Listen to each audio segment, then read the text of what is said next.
கர்த்தரின் வெளிச்சத்திலே நடப்போம் வாருங்கள் என்று சொல்லப்பட்டிருக்கிற வேத வசனத்திற்காக எங்கள் தேவாதி தேவனுக்கு கொடான கோடி ஸ்தோத்திரங்கள் உண்டாகட்டும். சீயோனிலிருந்து வேதமும் எருசலேமில் இருந்து கர்த்தரின் வசனமும் எங்களுக்கு வெளிப்பட வேண்டும் என்று நாங்கள் ஜெபிக்கிறோம். கர்த்தரின் வெளிச்சத்திலே நாங்கள் நடந்து இடராதபடிக்கு இருளின் கிரியைகளை முற்றிலுமாக நாங்கள் அகற்றிவிட தேவரீர் எங்களுக்கு உதவி செய்வீராக. உம்முடைய வசனத்தின் பிரசித்தம் வெளிச்சம் தந்து பேதைகளை உணர்வுள்ளவர்களாக்கும் என்று வேத வசனம் சொல்லுகிறபடி உம்முடைய வசனத்தின் பிரசித்தம் எங்களுக்கு வெளிச்சம் தர வேண்டும் என்று ஜெபிக்கிறோம்.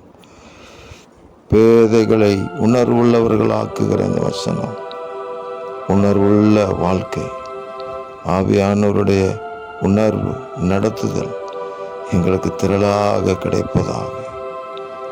ஆமேன். தேவரீர் அப்படி உதவி செய்து ஜீவ வசனத்திற்கென்று நாங்கள் சாட்சிகளாக நிற்க தேவ ராஜ்யத்தின் வல்லமையை பூமியில் வெளிப்படுத்த கிருபை தருவீராக. எங்கள் தேவன் அப்படி செய்கிறதற்காக ஸ்தோத்திரம். இரட்சகர் இயேசுவின் நாமத்தில் ஜெபிக்கிறோம் பிதாவே.